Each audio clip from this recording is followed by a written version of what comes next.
All right, we are live. Good evening. So you told me that you didn't watch last week. It was brutal watching myself, listening to my own voice. There's nothing worse than listening to yourself talk. It was very, very uncomfortable.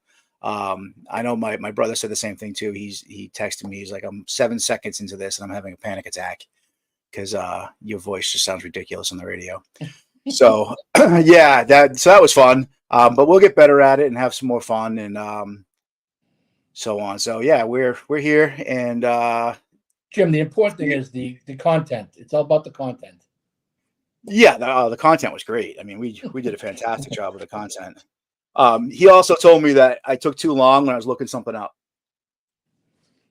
Well, when we get an assistant, we'll be better. Yeah, exactly. We'll be fine. I'm like, you listen to podcasts, guys have like 38 fucking producers. I'm sitting here with 3 computers trying to like do this by myself, like look shit up as I go along here. And I want to know, is there a bump in pay since we're live? I mean, this was not in my contract. Yeah, I know. Mine either. We're gonna monetize this. So we will figure that out. Let me ask you a question. What do you know? What do you like about these uniforms from Fanatics? They are awful, in my opinion. So I actually don't totally get it. I know Nike took over uniforms a few years ago, and I know that last year at the All-Star game, they rolled out this new fabric that's a lot lighter. And from what I understand, for some reason, because of the material, they can't put bigger letters on it, which is wild. Because I have amateur uniforms in here with big old letters on them, and they're very light material, and they look fantastic. And legitimately, my uniforms look better than Major League Baseball's uniforms do. But I don't. What's the relationship? Why is it Fanatics and Nike? I don't understand that. Do you? I don't know, but I'm going to get to the bottom of it because I'm a uniform guy. I hate the uniforms. Between the font, the colors are a little different. The white, the Mariners one. The Mariners. I saw the Mariners. It's awful. I'm petrified to see what the Red Sox game jerseys look like on opening day. Honestly, I think that there's a lot of talk now amongst the players. I know the players hate them. The players hate the uniforms. I'm willing to bet that they scrap the whole thing before the season starts and roll out either the old ones or new ones done properly. Because it's got to be a black eye on Nike. For one, it's 4 weeks away. How are you gonna? I guess they could get the uniforms done in time. Come on, they've got like factories full of little slaves over there. The Uyghur Muslims making the uniforms for $1 an hour. What are they going to do with all this? $1 a day. What are they going to do with all the merch, which is really all they care about? Well, you know what I saw too. What's wild is the cost of these new uniforms for fans. $450 for a goddamn replica jersey that looks the way that does. I mean, I haven't. I'll tell you, the last time I bought a Red Sox jersey was a Trout Nixon road jersey in 2004. That was the last time I bought a Red Sox jersey. When I got to a certain age, I was like, I don't want to wear another guy's name on my back, and so I just stopped buying jerseys altogether. But and I got a lot of years out of that too, because there was 7, and we got JD Drew and then Vasquez. So I got some use out of. I got use out of the home jersey because the home jersey didn't have the name, but my road Nixon jersey, I guess I didn't. But yeah, I haven't bought one in years. I'm not into it. I've never been into jerseys. But those look really bad. If I was a fan, I'd be upset. And the pants, we're literally looking like at balls when guys are on the field. It's like guys standing at the plate, and if they're not wearing a cup, it's like that. That's just balls, and it's see-through. You can see the pockets and everything. It's so low budget. I don't understand. Major League Baseball, $12 billion a year business, according to Sam Kennedy yesterday, and they have see-through pants. I don't get it. Crazy stuff. Speaking of Sam Kennedy, that's a fantastic segue. See, I'm getting good at this. So I listened to that whole 20-minute interview. I don't know if you got a chance to listen to the whole thing. I did. What'd you think? Does he think that the most intelligent fan base in the country is stupid? Apparently, because he just talked in circles. It was, we're gonna spend, but first we have to build a farm system, or build a young core of homegrown players. And we really like this young core of homegrown players that we have now, but we're not ready to spend yet. But we'll spend when it's time, when we think we're going to be a World Series team. And it doesn't make any sense because, well, I mean, it's Boston. You can't be bad for 6 years.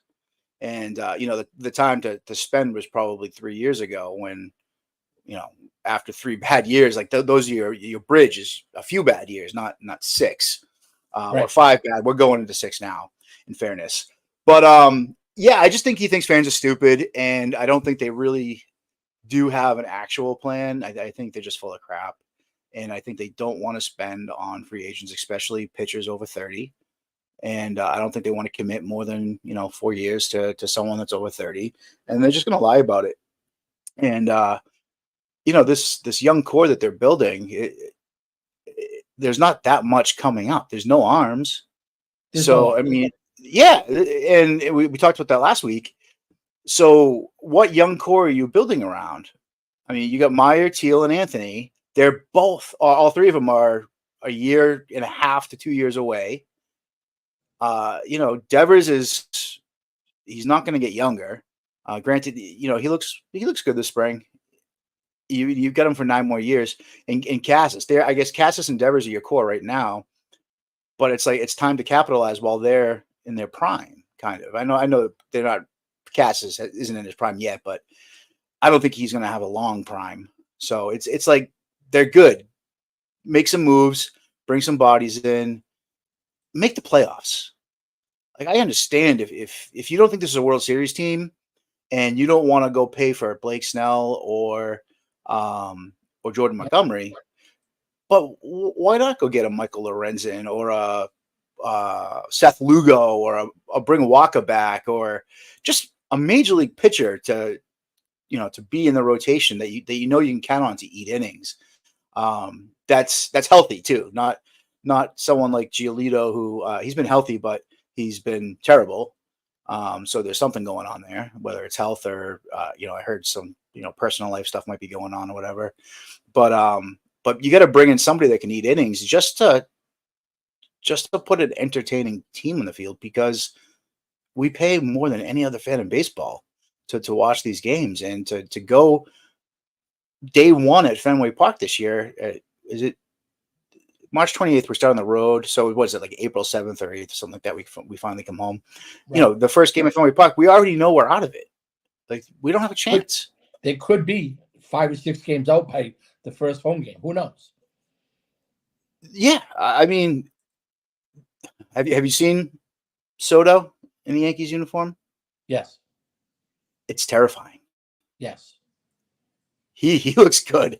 And he's hit a couple just absolute missiles already. Well, he's gonna hit over 60 at some point with that right field. Well, his big thing is he's got Aaron Judge going to hit behind him. Yeah. No, I think they're gonna go Judge 2, Soto 3. No. Oh, really? Well, I wouldn't do it that way, but no, neither would I, actually. Now that you say it, I just assumed because Judge was 2 the last couple of years. So maybe you're right, though. Maybe they will switch it up. I mean, either way, he's an on-base machine, right? So, I mean, 45% of the time, there's guaranteed to be a guy on when he comes up, when Judge comes up, right?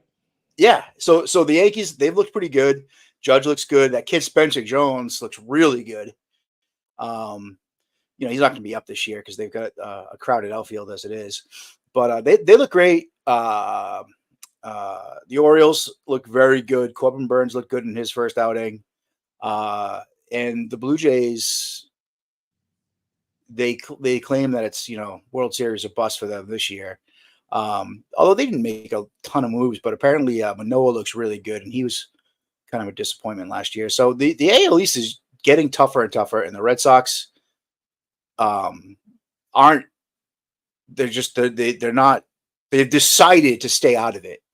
until seemingly 2026. Okay, so I'm glad you talked about the other teams in the league.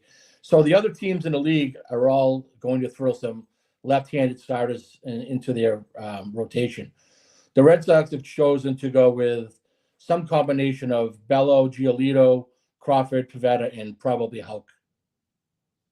Did anyone become a left-handed pitcher this winter that I don't know about? No, we have no lefties, and our whole lineup is lefties. And we're That's going the to be other facing thing, a right? ton of lefties. Yeah, So so yeah, so I get 1, 2, 3, 4, 5 lefties are going to start on opening day at home in the lineup, which is fine. I mean, I get no problem with this. I just think the more lefties, the better at home. But I mean, they throw a couple lefties at you. We're in trouble for a long weekend if if they throw yeah, 3 lefties in 4 days at you. You're in trouble. yeah. And we started talking about Sam Kennedy, and he flat out, he lied. He said we will invest in this team when they're ready. I think they're ready. I mean, they're 2 starting pitchers away from being a 85 to 89 win team. And so I don't know what kind of ready Sam Kennedy or John Henry or whoever's making these decisions. I don't know what kind of ready they need to be in order to invest in this team. It's frustrating. And I hate to be negative, for the second straight episode, because there has been some good things happening this week.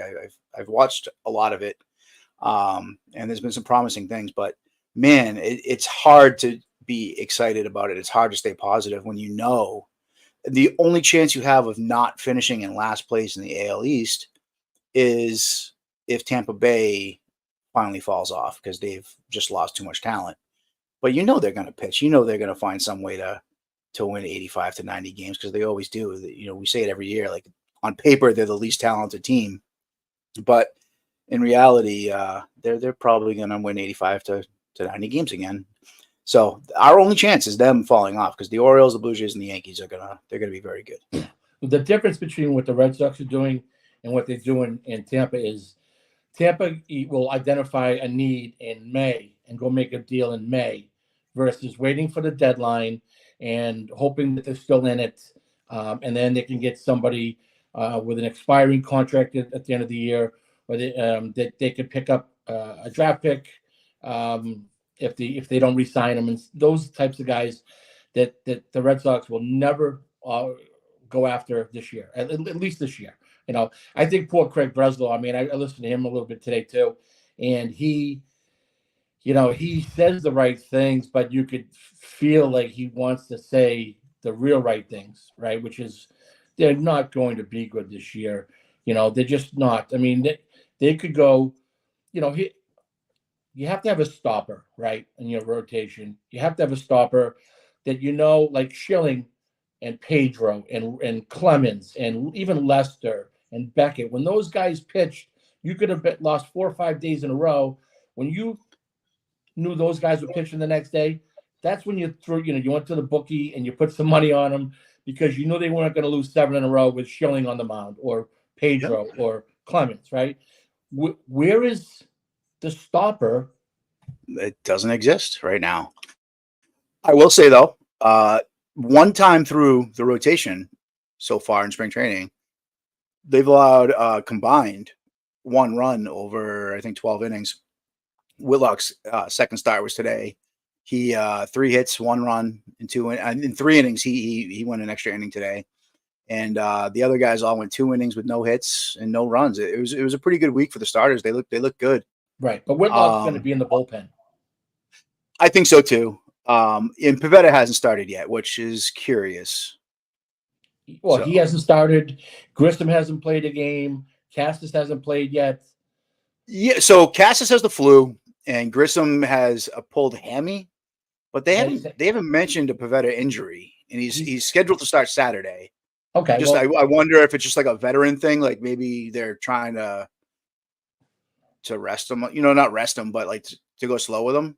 I wonder if they're timing it so that he gets to start on opening day. they've been pretty vocal about Bello, I think, getting the start opening day. No, Uh, I, y- well, I I thought mean, Cora said that. I read it on Twitter. I haven't heard Alex Cora say it yet, but Yeah, he said he didn't say that Bello is on track for opening day, but he said he was trying to line up the spring training rotation so that Bello would be ready for opening day. He hasn't like gone out and named him yet, but he did, and I think Bello said the same thing too. Like, yeah, I'm on track to be the opening day starter, and that's my goal. So, okay. but yeah, so Pavetta is curious, but he goes Saturday, so it's not like it's an injury or something. Maybe they just start him a little later to they're counting on him to throw more innings, and let's save some bullets or something. I don't know, Well, yeah, but honestly, I think that they're looking at the first 2 weeks of the season, and there's some off days in there. So you really don't even need five starters for the first 2.5 to 3 weeks, right? Between opening day, then a day off, then you get your home opening day, and then a day off. There's some travel in there. You probably only need five starters once, for the first 2 weeks once. So maybe they're just I don't know. I guess we can try to find some more information out. But I think that Bellows worked with Pedro a lot this winter, from what I read, and yep, Bellows supposedly has really worked on his changeup, which was already pretty good. yeah, he had a So good change. I mean, if it becomes an electric pitch, I mean, that's one of the problems with these guys. Lester's in town now for a few days, Yeah, and just yeah, it's 2 days. Yeah, so I saw him and Pedro in uniform today, and I like, can we just couple bullpens, get him on the mound? yeah, I that'd be mean, nice. And right? Petey's been around too. It seems like they're trying. I mean, I don't know what value having Lester in camp for 2 days brings to the players. Maybe I don't know. Maybe there's a conversation with one of the young kids that fires them up or something. I don't know, but it, it seems like they're doing this for iWatch fans. Like, we know that you guys love Pedroia and Lester, so I'm around. Well, I know he's So not there to work with the left-handed starters, we and just he's not there yeah, to my work. internet with a storm today. I'm just not sure. You good? Yeah, you're good. You just froze. Okay, good. We're Okay. good. So, Um, so what I was so saying yeah, a was, little iWatch fans. yeah, Lester is not down there to work with the left-handed starters pitchers because there aren't any. Because there aren't any.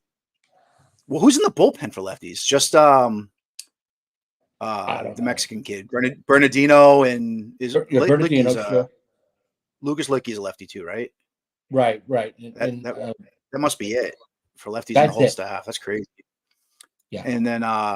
And then Walter is like the only prospect I think that's a lefty too. So and he fell off big time last year. I watched him pitch in Right. Portland a lot. Not last year, but the year before. I watched him a ton, and he went like 9 straight starts, something like that, with 1 earned run total. And he looked like he was like going to be something. And then I don't know what happened. I'm going to guess that some coach or some analytic person along the way said, "Hey, we want you to throw this pitch more often," and because he stopped throwing his changeup as much, and he wasn't good. Like, he was terrible last year, and in his brief call up last year to Boston, he was really bad. So I hope he bounces back. But yeah, there's no lefties in the system. Speaking of lefties, Roman Anthony and Teal, they weren't supposed to really play for the big club in spring training, but with a split squad the other day, they both made appearances, and now Anthony's played in I think 2 games. He looked good. He looked really patient and He's a really mature he's a in the freak box. athlete. He's a freak Yeah, he athlete. didn't. I saw him walk twice and strike out, but those walks, it was like all pitches like on the black that he was taking. He was really like just. It seemed like he commanded the zone really well. He knew what he was looking for, and he didn't swing at something that he wasn't looking for. And he worked 2 walks in his first 2 at bats in a Red Sox uniform. So that was pretty cool to see. And he's a big boy. I didn't realize I haven't seen him play live, and I just didn't realize how big he is. And Big he looked boy. good. And then uh, Teal swinging out of his ass. I noticed that, which I didn't notice last year. But he looks like he's trying to put the ball on the moon with every swing. I'm not sure if that's like a new thing where he's trying to launch or whatever. Or I hope, because he's got a pretty mature approach at the plate too, and I hope he's not changing that approach to try to launch. Well, so a couple of things. I got a friend that's been down at spring training for about a week now, and he did comment to me. He's a former minor league player, so he kind of gets what's going on. He did say to me that Anthony's a big dude, Yeah, he's a big dude. monster. And he said that he walks around like he's a 5-year big leaguer. He walks around Yeah, the field like he's been in the big leagues for 5 years. So, he's obviously a crazy athlete. He's got a ton of confidence. He's, arguably one of the 2 top prospects in the organization. Um, you know, I don't, he's going to fly through the system. If he has another good year, he's going to be, I think that's one of the reasons why they haven't signed Duval or one of these, outliers that could come and help for a year, because I think he's right behind, Duran and some of these other outfielders that are ready to come in and make an impact. Probably not till next year, but he's going to be pushing somebody for some playing time sooner rather than later. Teal, it sure seems it. yeah, yeah. So Teal, I'm not as confident. He's a bat first kid, and if you think he's moving into a power swing, I'm assuming that's probably the case, because he did not have monster power, or even probably um, average power, which is what they really want from the catcher position, just average power. So maybe they'll sacrifice some batting average for a little more juice. But it's he's probably, I'd say, 2026. Yeah, and they even had him DHing when he was in the lineup too. They're I not did gonna see like, that one day. Yeah, he's not ready to be on TV catching yet, because he'll be exposed a little bit, I think, from that aspect. But yeah, he was definitely just rearing back, and just the swing was violent. Like what it looks like when a guy's swinging out of his ass, and that's what it really yeah. looked like. So I don't love that approach. I hope it's not. I'd rather a kid hit 270, 280 and hit 20 bombs than 30 bombs and hit 220. Because you're launching every time. But we'll see. It was good to see them both up there, and also this week too, Sedan Rafaela. He's driven in some runs. He's getting stuff done. He's doing the little things. He's getting the blue pit where you need it. He's playing good defense. They're gonna have a tough decision to make between him and Duran, I think, because Rafael is clearly the better outfielder right now, and if he's gonna swing the bat, which was his issue, he's got a big swing and miss rate and a big chase rate, but that seems to be, in a small sample, slightly under control right now, and that's really good to see, because last year I said that he's never going to be a major league hitter with that swing, the way he chases. But if it looks like maybe he's maturing a little bit, which is great to see. So He's a young kid. He's really young, right? He yeah. played winter ball with a bunch of big leaguers. So He put on a few pounds too, it looks like, because he was a scrawny little kid, and now he's filling out the jersey. How old is he? 22? I don't have it in front of me, but yeah, he's young. He's definitely young, right? So 21, 22. He hasn't finished growing, hasn't gotten into his man strength, they call it, right? That natural man strength that you develop when you're 24, 25.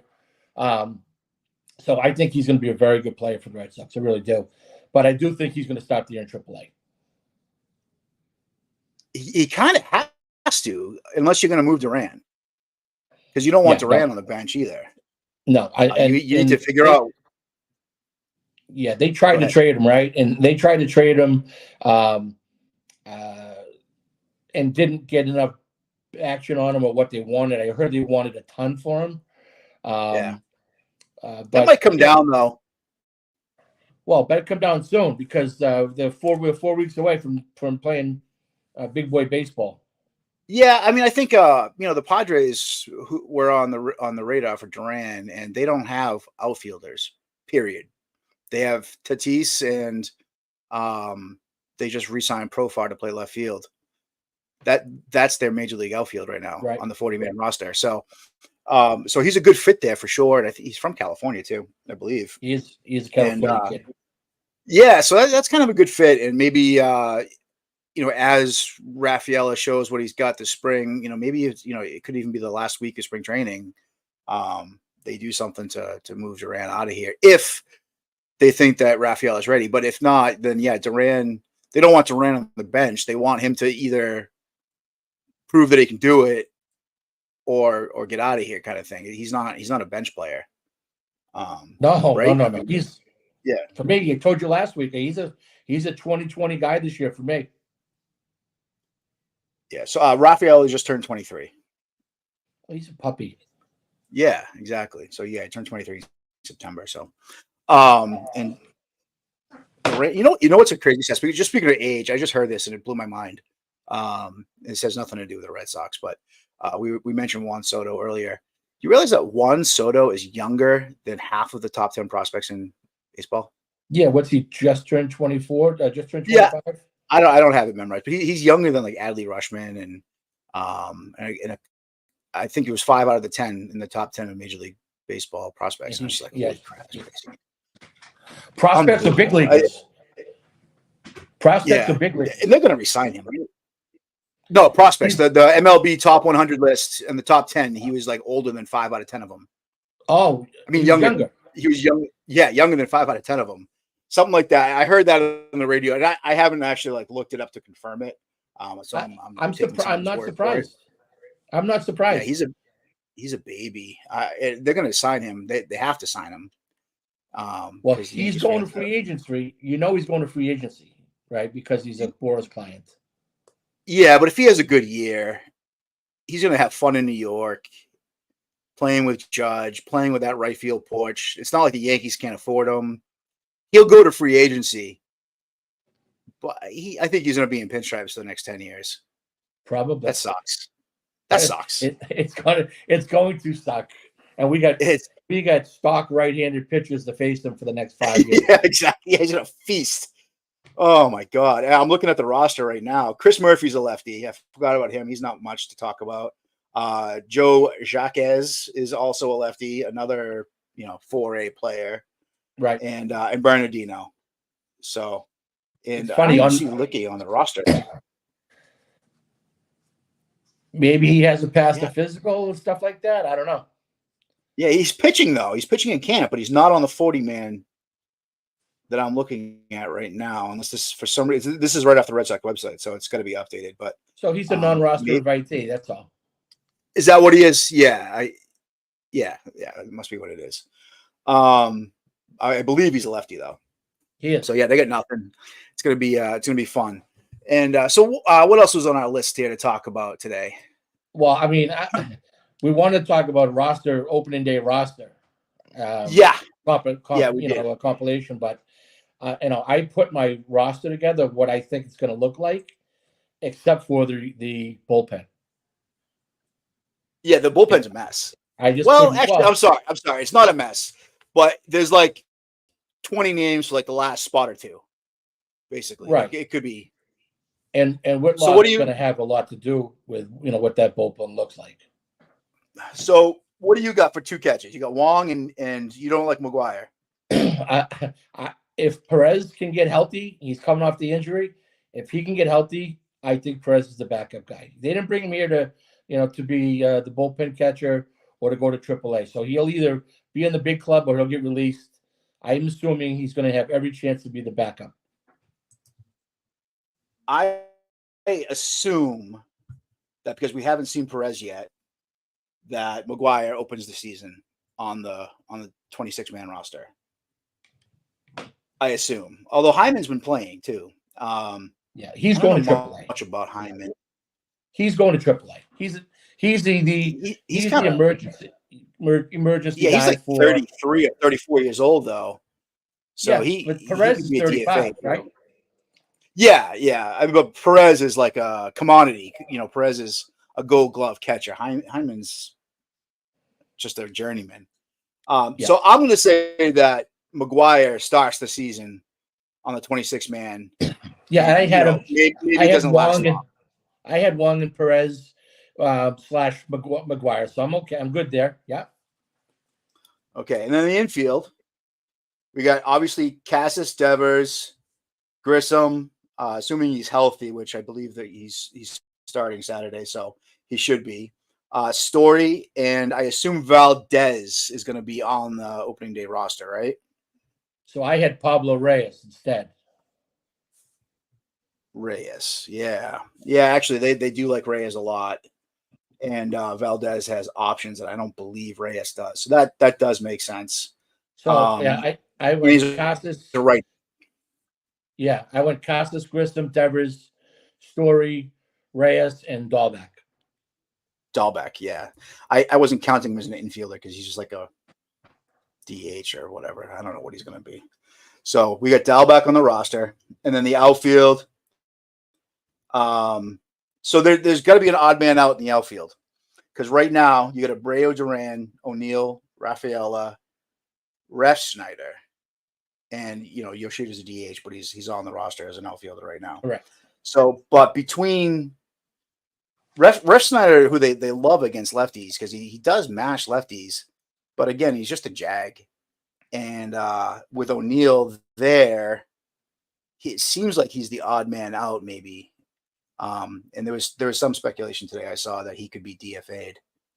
So let me throw this at you. Rafaela goes to AAA to start the year. Yeah. And Ref Snyder's the designated for assignment because they're going to keep either Bobby Dahlbeck or sign CJ Cron. Cron, huh? Yes, I'm hearing there's some mutual interest with CJ Cron.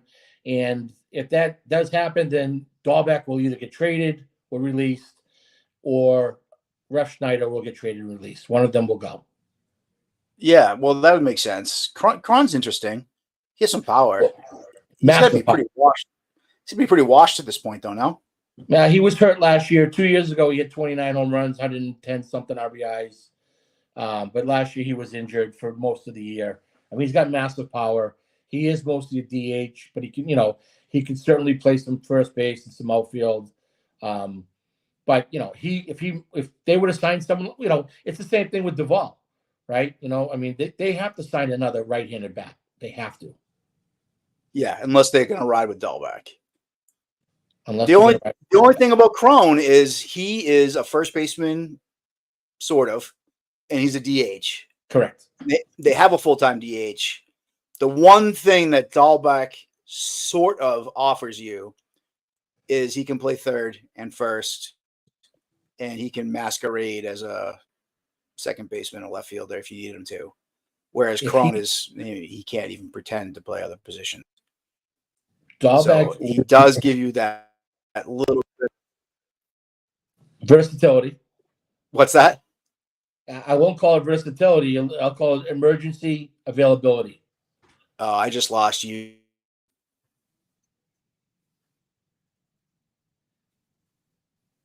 I'm here.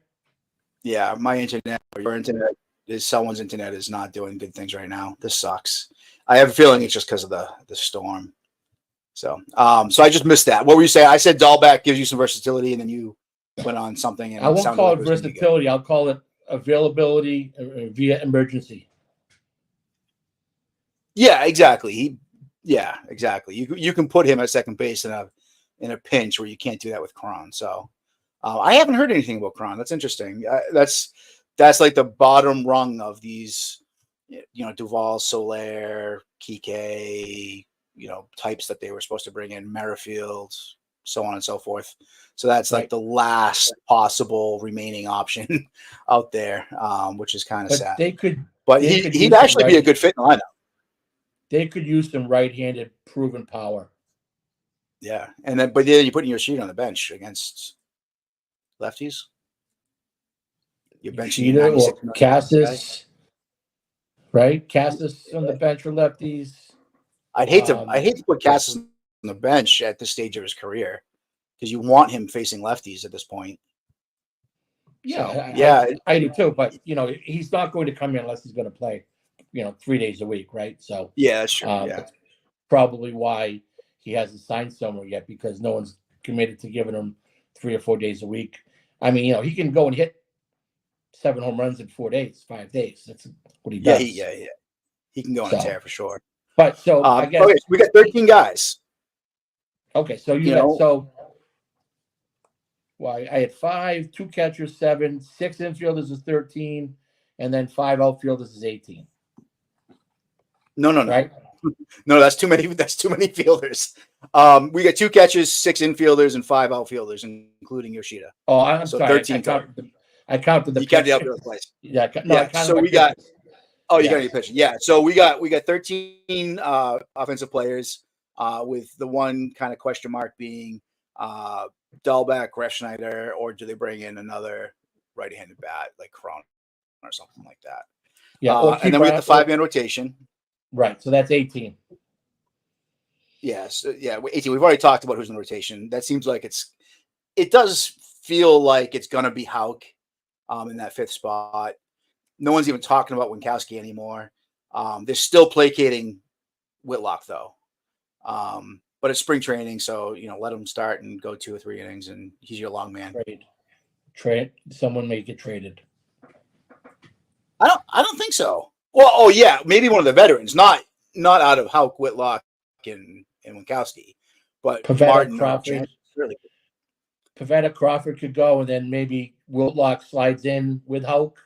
I mean, Pavetta's proven a proven 4. You're going to get 150 innings out of him. Yeah, he's got some value. And Kennedy made a point of saying that Pavetta is going to be their horse this year yesterday. They seem too high on Pavetta to move him at this point. It seems like they're relying on him to eat innings, which is scary. Or it's a smokescreen to prop him up. Yeah. For a trade. I get a trade that makes sense for everybody. And I'm surprised. I did hear it, and I did hear it from a pretty good source that it was being talked about, but I never heard it like expanded upon. If you want to move Jansen, why not work something out with the Phillies? They could use a closer because they lost Kimbrel to the Orioles. Oh, Orioles, right? Yeah. Yeah, Orioles. Yes, Kimbrel the Orioles. And Castellanos. They were trying to find a home for Castellanos. Wouldn't he be awesome in Boston?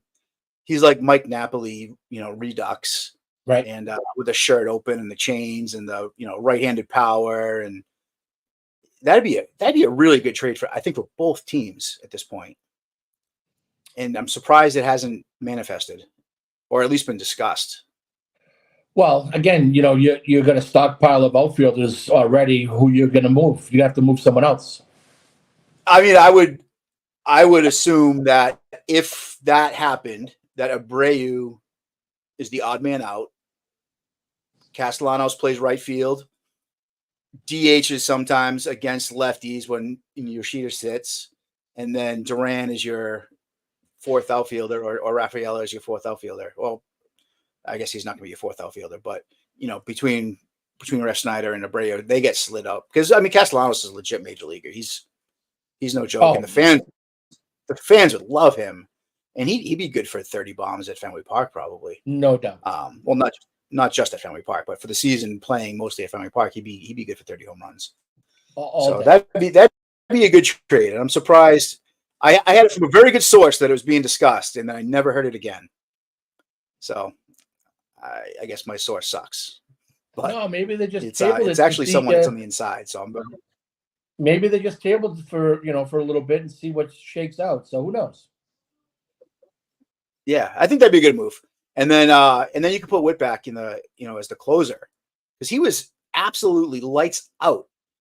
He wasn't the closer, but he was the sometimes closer, setup man, stopper, high leverage guy, and they just kind of used him wherever. But he's got elite stuff in short bursts, and he doesn't have that third pitch to really stretch out and go through a rotation more than once. So that'd be a good move. Last year, I agree 100%. He was Mariano Rivera when John Wetland was the closer for the Yankees. Exactly what he was. Yeah, yeah. That's a good comparison. He would legit. I thought we found a gem that was going to be at the back end of our bullpen, and then for some reason they had to placate him and just say, "Oh, you want to be a starter? Okay, well, we'll let you play starter for a little while." And he's a Right.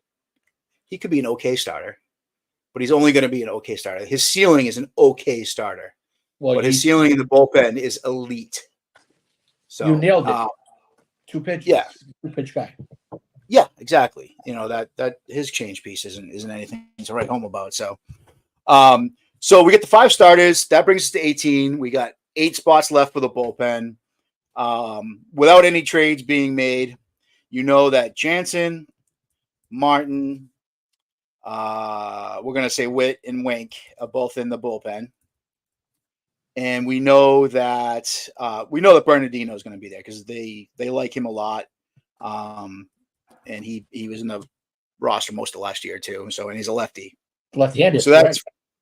So that's 5 guys in the bullpen. You get 3 spots left, and I don't know who's really standing out to fill those spots. I didn't even write down any guys in the bullpen yet because injuries, trades, DFAs, they're all coming. Yeah, all kinds of things could happen for sure. They've been high on Murphy for a couple of years, but he hasn't really materialized into much. Brian Mata's hurt again. Zach Kelly has, they were high on him for a while, and then he keeps flopping. Liam Hendricks, yeah, okay. Oh, Cooper Criswell. He's actually looked pretty good. Yeah, he's definitely in the bullpen for sure. They got him from Tampa Bay last year. He didn't do much last year, but he's shown a lot of promise over the last couple of years. I know a couple different organizations were high on him before he ended up here. So we got 2 spots in the bullpen up in the air between Litgay. Well, he's definitely making the team unless he's hurt. Right, just because he's a veteran. And lefty. Yeah, and lefty. He looked pretty bad in his first outing, though. He's the only pitcher so far that it's been like, oh, that wasn't good. He allowed, I think, 3 hits and 2 walks in 1 inning or something like that. And I was just kind of like, eh. Right, but he's a veteran. I don't put any stock in. Listen, for him, it's leave Fort Myers healthy. That's it. Yeah, I have a feeling it'll be Lickey, and I bet you this Weiser kid is the last spot in the bullpen. So there's been a lot of talk about him, or the coaches talking about him.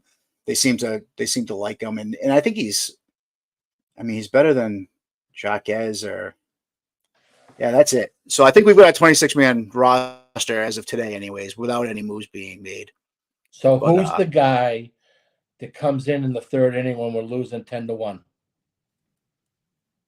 Oof. Well, Bernardino was that guy last year for a while. And Winkowski's going to have to be that guy. Because they're going to get a lot of work. Yeah, exactly. Yeah, Winkowski's he's going to get one of those kinetic arm things that Frigo's been talking about. Yes. He needs one of those just to keep his arm. He's going to have like a fucking mechanical arm by the end of the year. He needs NIL money from Kinetic Arm, right? Yeah, He's Kinetic. Yeah, or Advil or Aleve or you know what I use? I don't know if you've ever used this. I'm sure you've tried it all over the years. The last few years, I've actually been using a horse liniment that I buy for $12 at Tractor Supply, and it's this green slime, and it's really? Awesome. It's so awesome, and it doesn't burn. Yeah, it's unbelievable. It doesn't burn. It's I don't know how toxic it is. I have no freaking clue, but they put it on horses, so it can't be too toxic. But I've been using it $12 at Tractor Supply. They also take horses out back to shoot them, So that's true too. Right. But I jokingly sent them an email asking if they'd want to sponsor my 38 plus team because I got my whole team using the stuff last year. It was we're all rubbing it everywhere we can because we're all we're all in a lot of pain. So, anyways, that'll be Winkowski this year for sure. No So doubt. that looks like the roster. What about, no one really wants to talk about it because it's Boston and everyone's afraid to, I don't know, be controversial in Boston, I guess. But what about bringing in a Trevor Bauer or a Julio Urias? They're not going to cost anything. Bauer said he'll play for the major league minimum just to prove it for a year. Urias, I think he might have signed a deal overseas, but you can always wipe that out if he signs a major league deal. The charges were dropped against Urias. That doesn't mean he didn't do it, but it also doesn't mean that he did. And I think Bauer has proven that he kind of got a raw deal with that girl, and with Major League Baseball too. I think that was a little bit of revenge for Manfred because Bauer, he's a shithead and he's not a great teammate, and he was vocal against Manfred, and I think that was Manfred being a little like fuck you. But if you can bring in Trevor Bauer on a major league minimum, personally, I would. So I'm in on Trevor Bauer. I am out on Urias. Yeah, Urias was almost. I mean, both of the accusations are pretty bad, but you almost knew right away that the Bauer accusations were probably mostly BS or not as bad as she said they were, because she was there and she took video of it, and that video of her in bed next to him smiling and goofing around like that was out a long time ago. That was pretty damning. And Urias is, I think he choked his wife in front of his kid or something like that. So that's pretty bad. But he's also done it before. He's also been suspended for. Right. Yeah. He might be done in Major League Baseball, which is he was in line. I don't know if you remember now, but 2 years ago, he was maybe the best pitcher in baseball or top 5 in baseball. And he was going to be a free agent last year. And he was looking at a $200 million contract. He cost himself massive so much payday. God, he cost himself so much money. You hate to see it, but I would definitely I would take a shot at Bauer, and I think that'd be interesting. And he's a driveline guy, and I'm not a driveline guy, but they brought in the blob that never played baseball that from Driveline. I forget his name, Kyle Bodie. Yeah. They brought in Kyle Bodie to nerd out the front office, and he's close with Bauer, so hey, why not? So I am also not a Driveline guy. I think that it's just there's a lot of unknown to that whole philosophy. The only guarantee is that Tommy John surgery is going to skyrocket in the organization. Oh yeah. He's on his third organization in 3-4 years, right? So, but if he can bring in Bauer, if he helps bring in Bauer and bridges the gap, and Bauer can, listen, can he pitch? Absolutely. Is he immediately one of the top 3 guys? 100% for the Red Sox. I don't know if John Henry can get over the hump, and the media can get over the hump of the baggage that comes with Trevor. So, the Globe would have a field day. Yeah, right. The Globe would have a field day, which obviously is owned by Henry, which is the reason why I don't think it'll ever happen. If Henry owned the Herald, I would say it's much more better, more of a chance that he joins the team. But listen, Boston is not it's a weird place, man. It's right. We all know it's. I said something the other day on Twitter about renaming Yawkey Way after Tim Wakefield, and someone called me a racist because I misspoke that Yawkey Way was already renamed Jersey Street. Yeah. Right. So yeah. Come on. Jersey Street. Yeah. Yeah. So I said, we should rename Yawkey Way Tim Wakefield Way or Tim Wakefield Street, and someone said you're a racist. Come on. So that's just what you're gonna have to deal with Trevor Bauer, is my point. So that's wild. And maybe they can deal with it and it goes away after a month or so. But I don't know. Well, for me, put on the field wise, I'm all in, all in. Yeah, it would help. It would definitely help the team on the field this year, and it would make them more entertaining. It put more eyeballs on the TVs and maybe get them over 500, maybe. Well, you know what else is? Him and Garrett Cole were teammates at UCLA, and they hate each other. Oh, that'd be fun. Oh, sign me up, right? Sign me up. How And do they hate yeah, each other? They're perfect for each other. Just two they kind of hated each big other. mouth douchebags. Hated I each didn't other. know that. Well, That's interesting. yes, they cannot stand each other. Huh. Interesting. Well, we've covered everything I want to talk about with the Red Sox. You just mentioned Wakefield. There's not much to say. His wife Stacy passed a couple days ago. Brutal year for the Wakefield kids. I imagine they're going to have like a big Wakefield day of some sort at the ballpark, right? I don't know if Well, they're they've like announced already anything yet. yeah, they're already putting the 49 patch on the uniform for the year. I I did figured see that. that. But it's just terrible. She was a shining star in the community, and she was sick for a lot longer than Tim was. Tim got that Yeah, turbo cancer and just boom, three. yeah, I he was I I, gone 3 I heard weeks. he played. Yeah, I heard he played golf 3 days before he died. And so and he knew he was sick. I think he was just enjoying his last days. But her passing was terrible. The community lost someone who was really intertwined in the world of nonprofit and charity. She was a very giving person, as was Tim. So the world's a lot less nice without the Tim and his wife around. So it's Yeah, terrible. yeah, and I don't want to end on that note because that's a bummer. You see, Chris Sale had a really good outing. Listen, I told you last week, he is going to he's going to finish in the top five in the Cy Young in the National League. If that's true, the Braves are going to be so freaking good because Strider also looks like he's on a mission this year. His quads are bursting out of his pants, and you can Especially see those through new them. uniforms. Yeah, exactly. And he added a curveball to it. He never had a curveball, and now he's throwing a curve, and he's throwing it like for strikes and in any count he wants to. He I looks heard that. fantastic. If Sale is good, and you got Max Fried on a contract year, whoo! I love my Braves. And talk about an 165 innings for organization that. Sale. What's that? 175 innings for Sale. Oh man, that'd be such a heartbreaker for Boston fans, but good for him if he does it. I hope he does. I hope the Braves go to the World Series. That'd be fantastic.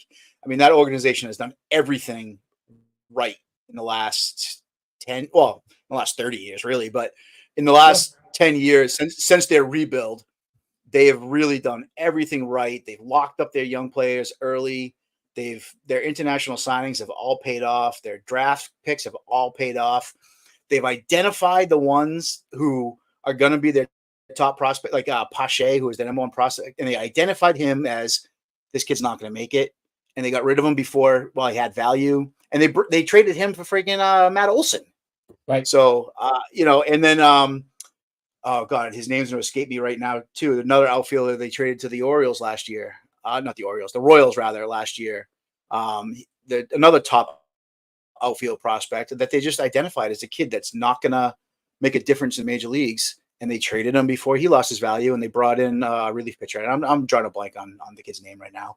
But man, that organization does everything right. And I'm glad I'm a Braves fan because I look forward to that. And aside from that, I thought it was interesting. Bogart's in year 2 of his 11-year contract, sliding over to second base. Didn't expect that so soon, but it's probably a good move. I mean, Kim's a better shortstop. And you got Machado there. He's not healthy yet, but he'll be at third base. So what a bad contract that's going to be in maybe not this year, but in 2 years, that contract is going to look really, really bad because he can't play anywhere in the field really at this point. It seems like they're moving him to second base in year 2. So I'll tell you what I heard about this. So I heard that when he signed, he knew that this was going to happen in year 2 or 3, and he's ultimately going to end up at first base First in a base. couple of years. Yeah. That's what Yeah. I was told. That's he's matriculating to the left. He's going to keep going to the left till he gets to first base. It'll be like watching Nomar play first base in Dodgers blue. That's brutal. And there's not much else going on around Major League Baseball. I mean, Ohtani hit a home run in his first game. That's not a surprise. And Mike Trout said he's staying put in Los Angeles. He's not asking for a trade. So he's happy to toil away in last place. Not yet. He's got to get out of there, though. How good would he look in left field? Where Manny played, where Ted Williams played, where Yaz played. Wouldn't Trout look fantastic in left field? He would fill a void, I would tell you that. Yes. Yeah, he certainly would. Right? I mean, he's better than Tyler O'Neill. I would give the Angels and by the way, I am not the biggest Mike Trout fan. I don't think he's the best player in the world. I don't think he's, but he's an unbelievable player, right? I don't think he's going to go down as the top 5 player of all time. But that being said, he's a fantastic player. I think playing left field at Fenway would extend his career. And his legacy.